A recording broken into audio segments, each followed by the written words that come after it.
शेतकरी मित्रांनो, मी कृषी दूत सायल्याचं स्वागत आहे आपल्या यूट्यूब चॅनलवरती. विशाल नर्सरी अँड ॲग्रिकल्चरचे आमचं लोकेशन आहे येराडवाडी, तालुका पाटण, जिल्हा सातारा.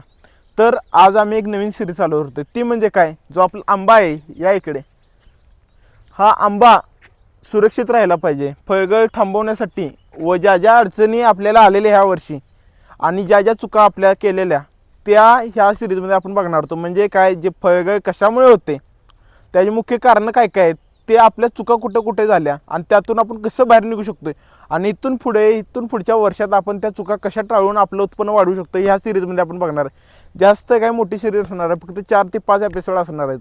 म्हणजे कसं तुमचा फळगळ थांबवायचा आहे 100%. आणि ज्या ज्या चुका यंदा झाल्या त्या आपल्याला कळतात आहे. इथनं पुढे त्या चुका होणार नाहीत. तर हा पहिला आपला व्हिडिओ असणार आहे पार्ट 1 या सिरीजमधला, आंबा वाचवा सिरीज. तर आंबा वाचवा सिरीजमधला हा पहिला पार्ट आहे. तर आजचा विषय काय आहे, तर आपल्या आंब्यामध्ये मुख्यपणे फळगळ का होते, त्याची कारणं काय काय आहेत आणि जे आपण नॉर्मली आपल्याला लवकर लक्षात येत नाही, नक्की कोणत्या कारणामुळे होते. तर आजचा विषय एकच, कोणता, आंबा फळगळ का होते आणि त्याची मुख्य कारणं कोणकोणती. तर आता आपण चालू करूयात.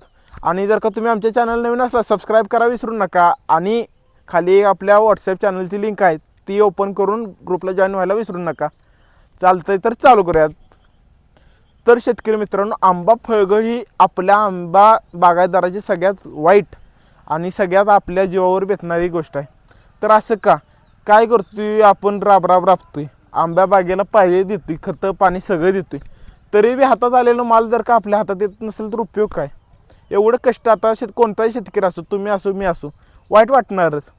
म्हणून आपण आता काय करणार आहे की पूर्णपणे ही खंतनी काढून टाकणार. पहिली गोष्ट, फळगळ का होती, ही एक आहे ना नैसर्गिक प्रक्रिया आहे फळगळवणे. आता हे बघा, हे आंबा आहे, हे फळगळ झालं, ही नॅचरल आहे हो. का, तर जेवढा आपल्या झाडाला पेलेल एवढाच आंबा आपल्या झाडावर राहतो. पण ही जर का जास्त प्रमाणात झालं तर ते चुकीचं आहे.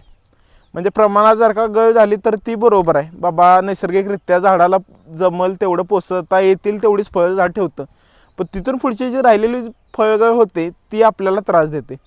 आता तुम्ही म्हणशीला ह्याच्या मागची कारणं काय काय आहेत. तर पहिली गोष्ट होतंय काय, आपण जेव्हा खत देतो किंवा फवारणी देतो, आपल्याला प्रॉपर माहिती नसत्या की नक्की कोणतं खत दिलं पाहिजे किंवा कोणती फवारणी घेतली पाहिजे. जास्तीत जास्त ह्या स्टेजला फळगळ थांबवण्यासाठी 2 मायक्रोन्यूट्रिएंट जास्त काम करतात, ते म्हणजे बोरॉन आणि कॅल्शियम. बोरॉनमुळे काय होतं, जे आपलं मोहर असतो ते क्वालिटी चांगली मेंटेन होते. त्यासोबत जे कॅल्शियम असते, कॅल्शियममुळे काय होतं, जे धरून राहण्याचं प्रमाण, म्हणजे आता हे बघा, हा आंबा आहे, ह्या काडीला असं धरून राहिला आहे, हे कशामुळे, तर कॅल्शियमच्या चांगल्या गुणधर्मामुळे. म्हणून बोरॉन आणि कॅल्शियमची जर काय कमतरता असली तर आपल्या आंब्याच्या बागेमध्ये फळगळ होऊ शकते. ती कशी गायब करायची, तर उपाय एकच, काय, 0.1% बोरॉनची फवारणी घ्यावी. त्यासोबत ड्रेंचिंग द्वारे किंवा आळवणीद्वारे आपण आपल्या झाडाला जर का कॅल्शियम नायट्रेट जर का दिलं तर ते पण उत्तम आपल्याला काम देईल. पण हे बघा, बोरॉन, कॅल्शियम, फेरस, मॅग्नेशियम हे लागते तर एकदम जास्त प्रमाणात आपल्याला. म्हणून आपण त्याचा वापर सातत्यानं आपल्या बागेमध्ये करत असतो. त्यानंतर दुसरे, आता तुम्ही बघू शकता बाहेर वातावरण किती बदलते, तुम्ही दाखवा वरती. हे आता वातावरण बघा, आता असं आहे, आता वातावरण चांगलं आहे. पण तुम्ही जर का काही दिवसा पाठीमागे गेला तर दिवसा तापमान वेगळं, रात्री तापमान वेगळं, ढगाळ वातावरण, त्याचसोबत होतं आहे का अधूनमधून पाऊस. ही वातावरणात बदल होणार. 4 काय, टेम्परेचर एकतर प्रॉपर नसते, कधी सकाळी टेम्परेचर असतं, संध्याकाळी कमी आहे, कधी पाऊस पडतो कधी नाही, करायचं काय. तर ह्यासाठी एकच, आपल्या झाडाला तेव्हा ताणातून बाहेर काढण्यासाठी, स्ट्रेसमधून बाहेर काढण्यासाठी पोटॅशियमची जर का फवारणी घेतली, म्हणजे कुठलं आपलं 13-0-45 पोटॅशियम नायट्रेट पण चांगलं काम करतं त्यासाठी. म्हणजे ढगाळ वातावरणापासून वाचण्यासाठी किंवा जे खराब वातावरण वाचण्यासाठी आपण पोटॅशियम नायट्रेटची फवारणी घेतली पाहिजे. त्यानंतर आता होतं आहे काय, आपल्या झाडामध्ये हार्मोन्स असतात बरं का, ऑक्सिजन, जिब्रेलिन, हां, मग त्याचं आहे ना असंतुलन जर का झालं, म्हणजे ऑक्सिजनचं प्रमाण वाढलं, जिब्रेलिनचं प्रमाण वाढलं किंवा इतर गोष्टी झाल्या, तर मग आपल्या झाड आहे ना त्याचं हे सोडून देतं. म्हणजे समजा हे आपलं निरोगी झाड आहे, फळ सेटिंग 1 नंबर झाल्या, पण झालं का अचानक त्याचं हार्मोनल चेंज झालं, ऑक्सिजनचं प्रमाण वाढलं, कमी झालं, तर फळगळ होऊ शकतात. त्यावेळेस फवारणी कुठली यायची, एकच, कुठली, प्लॅनोफिक्समध्ये काय असते, आपलं नॅफ्थेलिन ॲसिटिक ॲसिड, त्याची फवारणी प्रमाण त्याचं एकदम कमी असतं. 4 ml आपले 20 लिटर पंपासाठी त्याचं प्रमाण असते. पण ते रिझल्ट 1 नंबर दिसून येते. बघायला गेलं तर फक्त 130 रुपये ती बॉटल भेटते. आणि त्यानंतर होतं आहे काय, हे सगळं झालं, पाणी, आता तुम्ही म्हणशाल पाणी कसं, टेम्परेचर आहे आता जास्त, मग झाडाला पाणी लागणार जास्त, बरोबर. तर कसं असतं पाण्याचं आणि झाडाचं एक नातं असतं. तुम्हाला एकदम कमी वेळात सांगतो. जेव्हा आपल्या झाडाच्या वाढ चालू असते, म्हणजे फळामध्ये जेव्हा वाढ चालू असते, तेव्हा त्या झाडाला पाण्याचं प्रमाण जास्त लागतं. का कसं होतं, त्या झाडाच्या वाढीला, फळाच्या वाढीला मॉइश्चरचं प्रमाण लागतं जास्त. तेव्हा जर का झाडाला पाणी भेटलं नाही, ते जर का काय करतं, फळ सोडून देतं आणि त्या वाढीवर फोकस करतं. म्हणजे झाडाकडे दोन पर्याय असतात, एकतर त्या फळाकडे पाणी देणं किंवा त्या वाढीकडे पाणी देणं. झाडाला बेसिकली आता आपण काय म्हणतो, आपलं अन्न, वस्त्र, निवारा तेवढंच आपलं बेसिक आहे. तसंच झाड काय म्हणतं की त्याची वाढ पहिल्यांदा झाली पाहिजे आणि नंतर ना फळाकडे गेलं पाहिजे.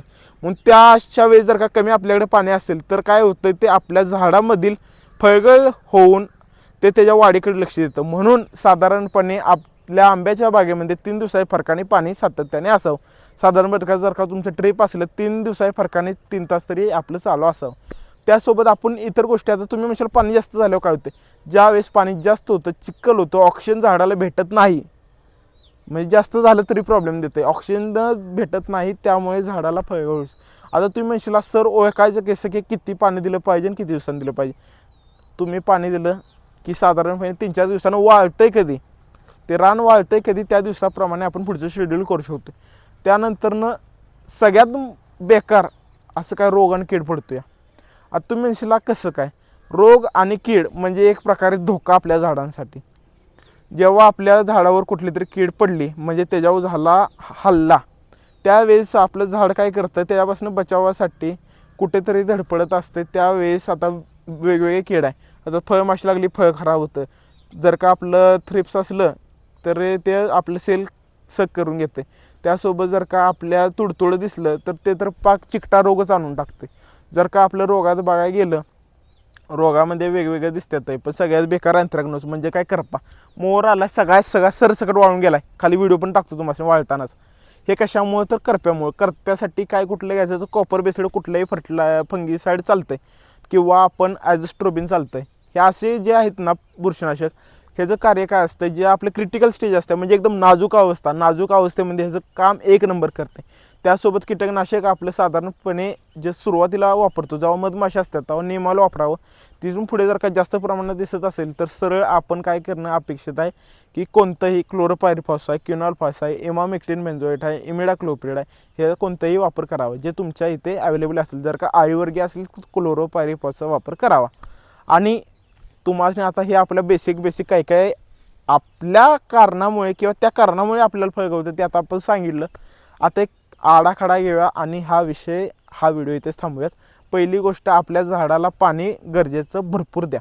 म्हणजे कसं, जेव्हा त्याला गरज आहे तेव्हा पाणी द्यायला विसरू नका.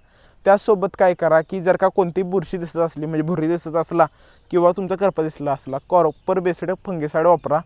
त्यानंतरनं जर का गरज असेल तरच कीटकनाशकाचा वापर करा, विनाकारण कीटकनाशक वापरू नका. आणि आपल्या झाडाला साधारणपणे 15 दिवसा फरकाने बोरॉन, कॅल्शियम, त्यासोबत आता 0.34 फवारणी घेतली तर चालेल.